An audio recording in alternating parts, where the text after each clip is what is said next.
Hello, basketball people, we have news. Let's go to more news about the Golden State Warriors. I ask you to give a thumbs up and subscribe to my channel, as I am a Warriors fan.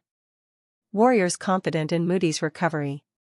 Before the setback, Moody had impressed in 2 preseason games, scoring 19 points in the win over the Lakers and adding 10 in the win against Portland. His improved shooting and play on both ends of the floor positioned him for a more important role in Kerr's rotation this season. The injury suffered by Moses Moody has coach Steve Kerr concerned, as he started the preseason hot and was in the starting 5. Moses Moody has a history of injuries and will miss a few weeks for full recovery. It's official that he will miss the preseason and could miss some games at the start of the regular season.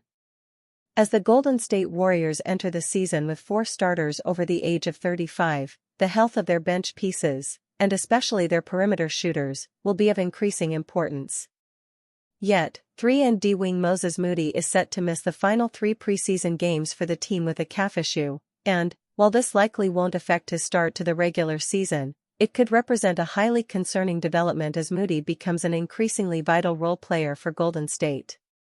Moody, 23, struggled with a hand injury toward the end of last season that affected his production through the team's playoff run. Although he has always largely been available throughout his career, any limitations due to injury this season could prove to be disastrous for the Warriors' depth. Moses Moody's continued injury trouble could prove to be worrying for the Warriors. Last season, as Moody played out his 4th season in the NBA, he underwent a veritable breakout that was huge for the Warriors' completeness as a squad.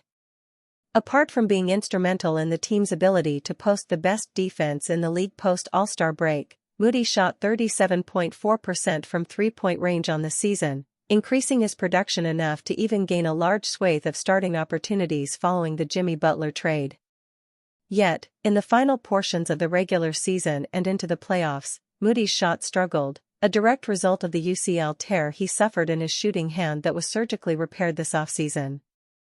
Now, as Moody heals his calf before the start of the regular season, an old fear has returned. Can Moody play enough games to be the hyper-effective bench wing this team needs? Over his first 3 NBA seasons, Moody missed a total of 65 games due to various injuries. Although this calf injury does not project to be a major one, it could prove to produce enough anxiety about Moody's health moving forward into the season. With DeAnthony Melton set to miss the beginning of the season as he continues to rehab the ACL tear he suffered early last season, the consistency and availability of bench shooters such as Moody and Buddy Hield will be a massive X factor for Golden State's offense to remain viable in the non-Curry minutes.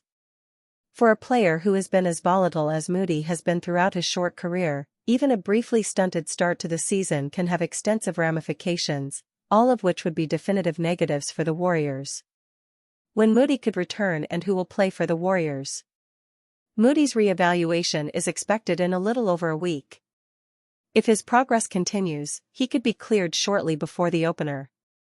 The Warriors are taking a cautious approach, aware that rushing a calf injury could lead to a setback.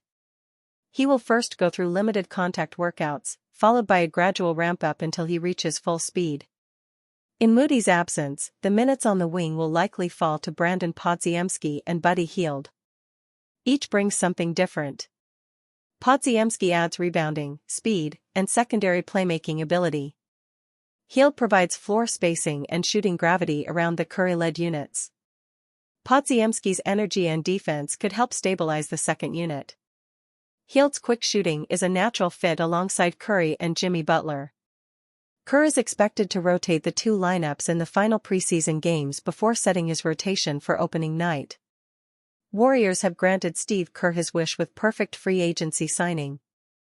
This is a dream fit on both ends.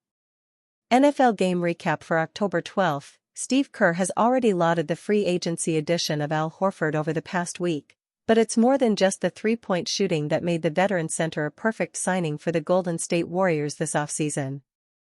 Despite the Warriors revolutionizing the game with their 3-point shooting in the last dozen years, Kerr has always put an emphasis on the defensive side of the ball. Just last season Golden State surged into the playoffs and reached the second round thanks to their defense, having led the league in that area after the All-Star break. Horford's defensive versatility might be what makes him, even at 39 years old, the ideal center within Kerr's offense, particularly compared to another veteran the Warriors could have foreseeably targeted during the summer.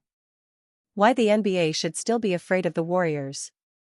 A decade after winning the first of 4 titles to start a dynasty, the Golden State Warriors have seemingly been passed by the rest of the Western Conference.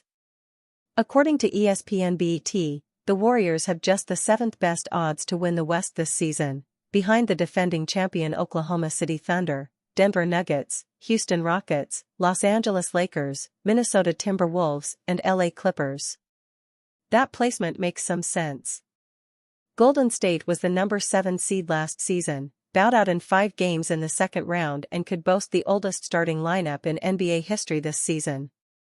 If Buddy Hield joins Stephen Curry, Jimmy Butler III, Draymond Green and Al Horford in the starting lineup after Hield's birthday on December 17, the Warriors would be the first team to start 5 players 33 or older in a game, according to ESPN research. But that quick, pessimistic summary severely underrates Golden State's potential. In contrast, the Warriors profile as one of the most dangerous teams in the West, even in their dotage, and they might even be able to compete with the omnipotent Thunder. The NBA's last repeat champion could be a sleeper that stops the newest candidate from repeating. A full season with Curry and Butler. Projections from ESPN's Kevin Pelton place the Warriors second in the entire NBA, with a forecast of 56 wins closer to the top of the West than to the play-in portion of the standings. What explains the discrepancy between that projection and the general perception that the Warriors' window has closed? Here's the simple explanation. In half a season with Butler, the Warriors were one of the best teams in the league, and they improved in the offseason. By that logic, they should be a contender again this season.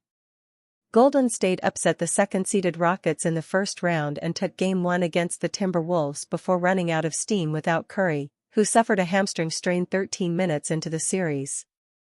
There's no shame in losing that way, as any contender would expect to struggle without its best player. Don't let the 2024-25 Warriors meet playoff exit mask their remarkable in-season turnaround, though. Before the Butler trade, Golden State was 25-26 with a -0.4 net rating. But from Butler's debut through the end of the regular season, it ranked first in defensive rating and third in net, at +9.2 per 100 possessions. With Curry back and Butler on board for a full season, there's no reason to think Golden State will be any worse this season. The Warriors should benefit from incredible continuity. 12 of their top 13 players in 2024-25 postseason minutes will return in 2025-26, and they upgraded on the one departure, Kevin Looney, with Horford, who left the Boston Celtics in free agency. Horford's impact. Horford's arrival in Golden State is crucial, as Curry has never played with a big man like the 39-year-old NBA champion before.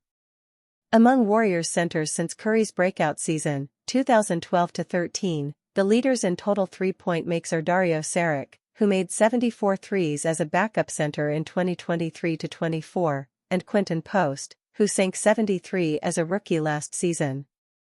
By comparison, Horford has made triple-digit threes in each of the past 3 seasons, and his 40.9% three-point mark over that span is the best among all centers with at least 100 makes, narrowly ahead of Karl-Anthony Towns' 40.8%.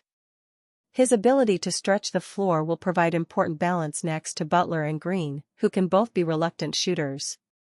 Horford is also a far superior defender and creator to Saric and Post, making him a better all-around fit for the Warriors lineup. There is tremendous defensive potential in a frontcourt featuring Butler, Green and Horford, who have a combined 15 all-defensive team appearances in their careers. A strong defense, after all, is just as central to the Warriors' winning identity as Curry's deep threes. In 2021-22, their last title season, the Warriors finished second in defensive rating versus just 16th on offense. And last year, Golden State led the league in defensive rating after Butler's arrival even without Horford, and even with their opponents making an unsustainably high percentage of their three-point tries. A well-rounded roster. Golden State should also be better on the other end this season. In 2024-25, the offense hummed as long as Curry was on the floor but fell apart when he rested. Lineups without Curry or Butler placed in just the 5th percentile in offensive rating, per Cleaning the Glass. Butler stabilized those groups, though, and the Warriors ended up looking solid as long as one of those stars was on the floor.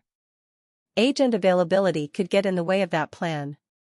Curry has missed an average of 15 games per season since sitting out nearly all of 2019-20, while Butler hasn't reached the 65-game threshold for NBA awards since 2018-19. The Warriors will likely struggle once again when Curry goes to the bench in games that Butler misses.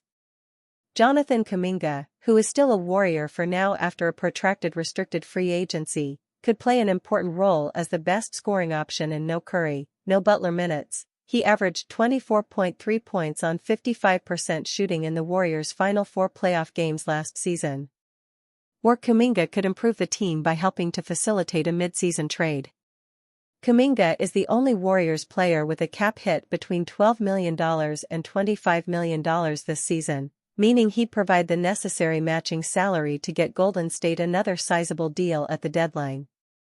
For now, though, it's unclear at what position the Warriors would need to improve.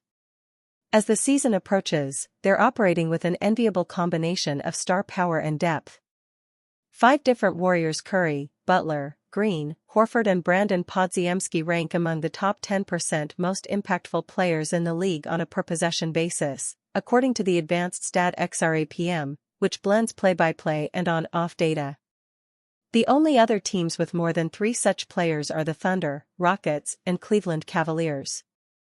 And behind that quintet, the Warriors have a mishmash of role players on the perimeter: Hield, Kuminga, Gary Payton II, Moses Moody, DeAnthony Melton with various strengths, plus post and Tracy Jackson-Davis to offer different looks as bigs off the bench.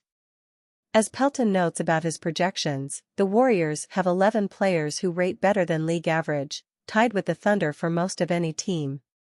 Jimmy Butler reveals do-all mentality. The Warriors believe that Butler is the player who will get them their 5th title in recent years. Based on how he elevated them last season, it's clear that they're right about his floor-raising prowess. Green has been doing the dirty work in Golden State since 2012. Since then, he's emerged as Stephen Curry's greatest sidekick, a position he relishes. This season, teams will have to reckon with both Green and Butler. "We're cut from the same cloth in the way that we grew up, the way that nothing was given to us," Butler told NBC on October 12, before listing all the things he and Green can do. "You want us to score? Okay. You want us to pass? Okay. You want us to guard? Want us to get some steals? You want us to get some offensive rebounds? Name it. We can do it." Butler is known as one of the league's best competitors. Green is on the same level, although he has the hardware to argue that his brand of fire works. Butler, meanwhile, is searching for his first ring. Next to Green, he thinks he can win it. Warriors to rely on fierce competitors. The Warriors are very much Curry's team. No one in their right mind, including his co-stars, would argue against that. Green has built a Hall of Fame career on doing what Curry needs him to do, regardless of how unglamorous it is. Butler doesn't mind doing the dirty work, but this will be his first time as a true second option since breaking out. "We're both supposed to be a-holes, but that's not what it is," Butler added. "We're just fierce competitors who want to win. I just haven't won at the level that he's won at, but we're just fierce competitors that want to win." If Butler can continue to bring his patented intensity on both ends of the floor, the only thing standing in the Warriors' way this year is their own health. Warriors rejected a trade to reunite with former big man Dario Saric. Ali Thanawala and Tristy Rodriguez of NBC Sports reported in early July that Sacramento had offered Saric, former 13th overall pick Devin Carter and 2 second-round picks to Golden State as part of sign-and-trade negotiations surrounding restricted free agent Jonathan Kuminga. The Warriors unsurprisingly wanted no part of that trade package, especially after a year in which Saric was essentially stapled to the bench in Denver despite their need to provide 3x MVP Nikola Jokic with some kind of support. Having joined on a 2-year free agent deal following a solitary season with the Warriors, Saric played just 16 games and 210 total minutes for the Nuggets, including being a DNP in all 13 of their playoff games. Looking a little leaner and still just 31 years old, perhaps there's time for Saric to rehabilitate his value at the right time given he's now on an expiring deal. He made the best possible start on Friday, having drilled all 4 of his three-pointers while finishing as a +6 in the one-point loss. In fairness, there's never been much question on Saric's ability from beyond the arc or his offensive skill set in general. He's a career 36% shooter from beyond the arc in his 8-year career, including nailing 37.6% from deep in his lone season with the Warriors. Unfortunately, it's the defensive end that's long been the concern, leading to limited minutes from Steve Kerr in his last couple of months with Golden State, along with the complete shutout in Denver's rotation from practically a fortnight into last season. Even if Saric does have a bounce-back season with the Kings, it's hard to see him rejoining the Warriors in a Kuminga trade midseason. Even if Sacramento do retain interest in the former 7th overall pick, they'll now have to match the $22.5 million salary that Kuminga will make this season after re-signing with the Warriors.